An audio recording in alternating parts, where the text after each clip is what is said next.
ശബരിമല സ്വർണ്ണക്കൊള്ളയിൽ ഉണ്ണികൃഷ്ണൻ പോറ്റിയെയും സുധീഷിനെയും ചോദ്യം ചെയ്യുന്നു. പ്രത്യേക അന്വേഷണ സംഘം ജയിലിലെത്തിയാണ് ചോദ്യം ചെയ്യുന്നത്. SP ശശിധരന്റെ നേതൃത്വത്തിലാണ് ചോദ്യം ചെയ്യൽ. VP സഫാൻ വിവരങ്ങൾ നൽകാനായി ചേരുന്നുണ്ട്. സഫാൻ, ഈ ചോദ്യം ചെയ്യൽ നേരത്തെ തുടങ്ങിയതാണോ, അത് പൂർത്തിയായോ?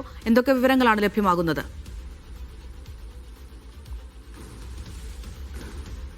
അമൃത, തിരുവനന്തപുരം കരമനയിലെ പ്രത്യേക സബ് ജയിലിലാണ് ഉണ്ണികൃഷ്ണൻ പോറ്റിയും ഈ സുധീഷ് കുമാറും ഉള്ളത്. ഉണ്ണികൃഷ്ണൻ പോറ്റി ശബരിമല സ്വർണ്ണക്കള്ളക്കേസിലെ 1ാം പ്രതിയും ഈ സുധീഷ് കുമാർ മുൻ അഡ്മിനിസ്ട്രേറ്റീവ് ഉദ്യോഗസ്ഥനുമാണ്.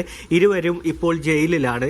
ഇവരുടെ ചോദ്യം ചെയ്യാനുള്ള ഏറ്റവും പ്രധാനപ്പെട്ട കാരണം, നേരത്തെ രമേശ് ചെന്നിത്തല പറഞ്ഞ വ്യവസായിയുടെ മൊഴിയുമായി ബന്ധപ്പെട്ട് SIT സമാന്തരമായി തന്നെ ചെന്നൈയിൽ വലിയ രീതിയിലുള്ള അന്വേഷണം നടത്തിക്കൊണ്ടിരിക്കുകയാണ്. ഡി മണി എന്ന ബാലമുരുകനെ SIT കണ്ടെത്തുകയും അതുമായി ബന്ധപ്പെട്ടുള്ള ചോദ്യം ചെയ്യൽ പുരോഗമിക്കുന്നതിനിടയിൽ തന്നെയാണ് നിർണായക നീക്കവുമായി ജയിലിലെത്തി SP ശശിധരന്റെ നേതൃത്വത്തിൽ ഇത്തരത്തിലൊരു ചോദ്യം ചെയ്യൽ ഇപ്പോഴും ചോദ്യം ചെയ്യൽ നടന്നുകൊണ്ടിരിക്കുകയാണെന്നാണ് നമുക്ക് മനസ്സിലാക്കാൻ കഴിയുന്നത്. നേരത്തെ ഡി മണിയെ കണ്ടെത്തിയതുമായി ബന്ധപ്പെട്ട് ഉള്ള ആരോപണങ്ങളും ഈ പ്രവാസി വ്യവസായിയുടെ മൊഴിയുമായി ബന്ധപ്പെട്ടൊക്കെയുള്ള വിവരങ്ങൾ SIT ഒരു തലക്കുന്ന് ശേഖരിക്കുന്നതിൻ്റെ ഇടയിലാണ് ഈ ഉണ്ണികൃഷ്ണൻ പോറ്റിയെ ഈ വീണ്ടും ഈ ജയിലിലെത്തി ചോദ്യം ചെയ്തത്. ഈ വിഗ്രഹക്കടത്തുമായി ബന്ധപ്പെട്ട് നേരത്തെ ഉണ്ണികൃഷ്ണൻ പോറ്റിയുടെ മൊഴിയെടുക്കാൻ ചോദ്യം ചെയ്യാൻ SIT സംഘം എത്തിയെങ്കിലും കൃത്യമായ ഒരു മറുപടി SIT സംഘത്തിന് മുമ്പിൽ ഉണ്ണികൃഷ്ണൻ പോറ്റി നൽകിയിരുന്നില്ല. ഈ വിവാദങ്ങളെ അല്ലെങ്കിൽ ഈ പ്രവാസി വ്യവസായിയുടെ മൊഴിയെ നിഷേധിക്കുന്ന തരത്തിലുള്ള പ്രതികരണമാണ് ചോദ്യം ചെയ്യലിൽ ഉണ്ണികൃഷ്ണൻ പോറ്റിയുടെ ഭാഗത്തുനിന്നുണ്ടായിരുന്നത്. ആദ്യഘട്ടത്തിൽ ചോദ്യം ചെയ്യുമ്പോൾ ഈ ഡി മണി എന്നുള്ളൊരു പേര് മാത്രമായിരുന്നു അന്വേഷണ സംഘത്തിൻ്റെ മുന്നിലുണ്ടായിരുന്നത്.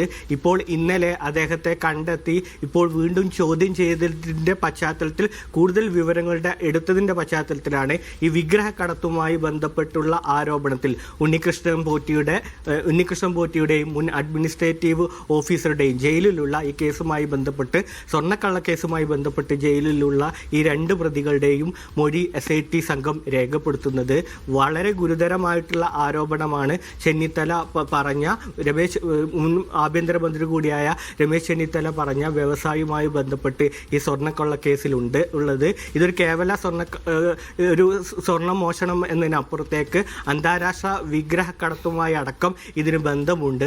അതിന് ഇടനിലക്കാരനായ ഒരാളാണ് ചെന്നൈയിലെ ദിണ്ടിഗൽ സ്വദേശിയായ ഡി മണി എന്നായിരുന്നു ഇദ്ദേഹത്തിൻ്റെ വെളിപ്പെടുത്തൽ. അതിൻ്റെ ഭാഗമായിട്ട് ഈ ഡി മണിയെ കണ്ടെത്താനുള്ള പരിശ്രമത്തിലായിരുന്നു അന്വേഷണ സംഘം. അങ്ങനെ ഒരാൾ ഉണ്ട്, അദ്ദേഹത്തെ ഇപ്പോൾ നേരിട്ട് ട്രേസ് ചെയ്ത പശ്ചാത്തലത്തിൽ കൂടിയാണ്